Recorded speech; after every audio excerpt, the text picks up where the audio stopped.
Hi, welcome to your vibration classes. और कल हमारा जो चैप्टर था श्वसन तंत्र का, प्राकृतिक एवं कृत्रिम श्वसन क्रिया का, उसका आज एमसीक्यू लेकर हम आए हुए हैं। ठीक है, तो इसमें आपके लगभग 20 क्वेश्चंस हैं जो कि आपके एग्जाम के पॉइंट ऑफ व्यू से बहुत ज़्यादा इंपॉर्टेंट हैं। इसमें कुछ आपके जैसे आपकी क्वेश्चन पूछ लिए जाते हैं कि हृदय की गति 1 मिनट में कितनी बार होती है, या 1 मिनट में हमारी श्वसन दर कितनी बार होती है। ऐसे क्वेश्चंस आपको प्रीवियस ईयर के पेपर में देखने को मिलते हैं। तो आइए शुरू करते हैं हम अपना क्वेश्चन।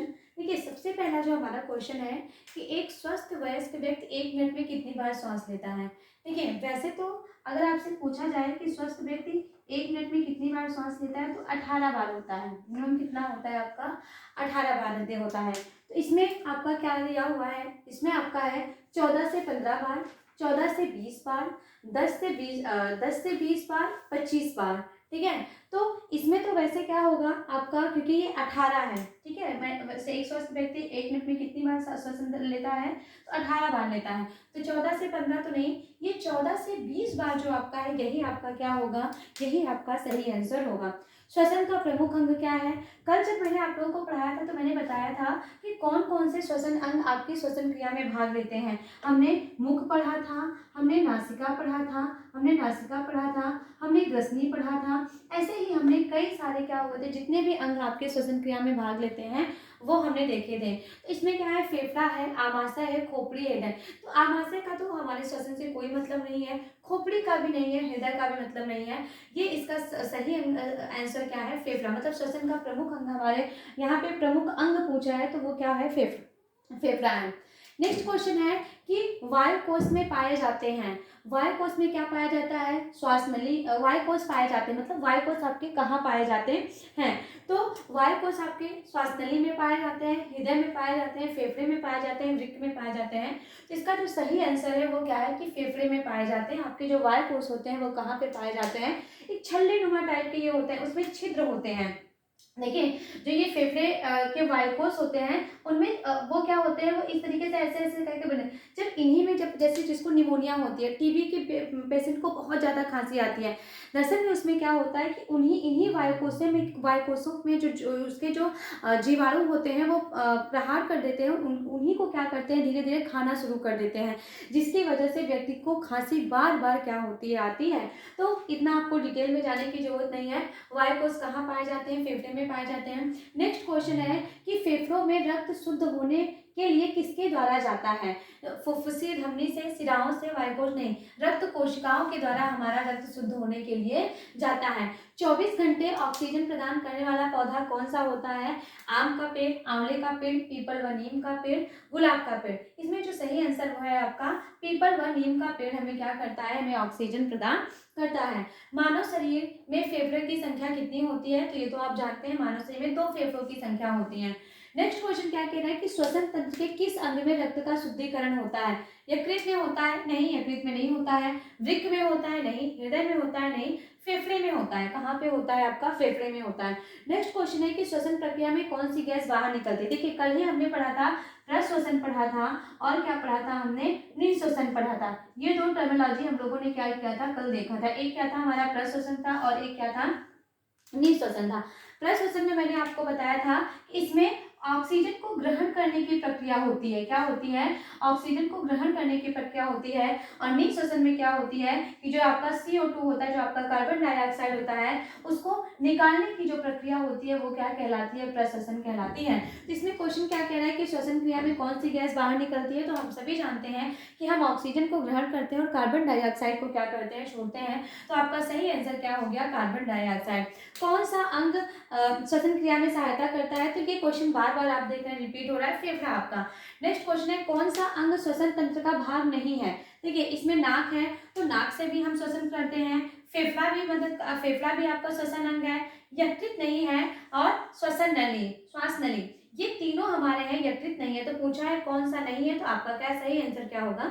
यकृत होगा। नेक्स्ट क्वेश्चन है कि अशुद्ध रक्त किस अंग में शुद्ध होता है? आहार नाल में, हृदय में, फेफड़े में, यकृत में। तो इसका सही आंसर क्या है? फेफड़े में क्या होता है कि जो आपका अशुद्ध रक्त होता है वो कहाँ पे शुद्ध होता है? हमारा फेफड़े में होता है।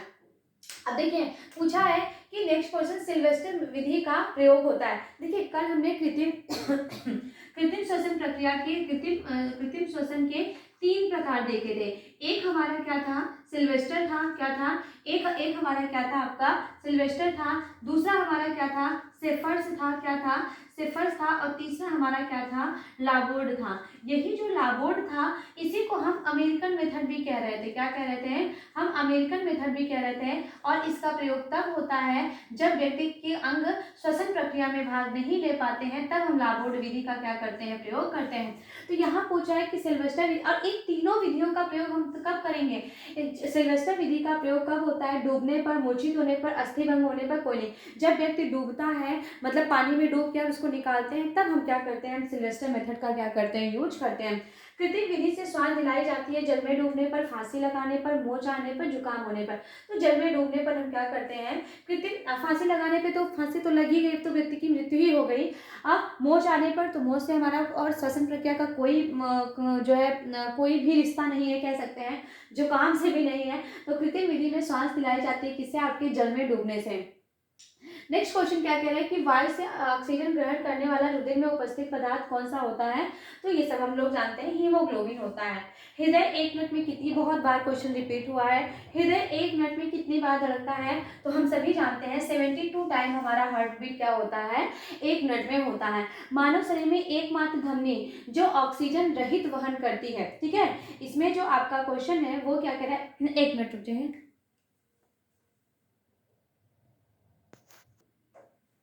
नेक्स्ट क्वेश्चन हमारा क्या कह रहा है कि मानव शरीर में एकमात्र धमनी जो ऑक्सीजन रहित रक्त वहन करती है, मतलब ऐसी धमनी जिसमें आपका ऑक्सीजन नहीं पाया जाता है, ये कौन सी होती है। तो दाई हृदिका धमनी होती है, बाई हृदिका धमनी होती है, फुफ्फुसीय धमनी होती है, या ग्रीवा धमनी होती है। तो इसका जो आपका राइट आंसर है वो क्या है, फुफ्फुसीय धमनी होती है। क्या होता है, फुफ्फुसीय धमनी होती है।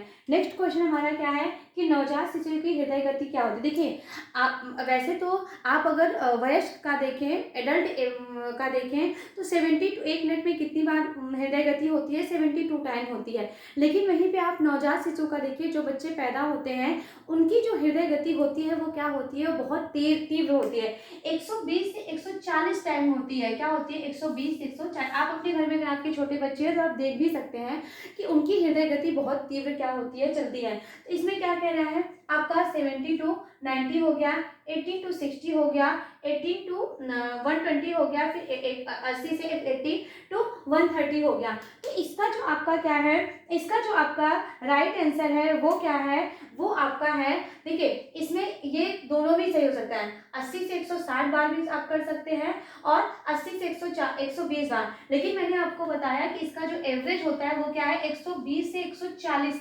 टाइम होता है।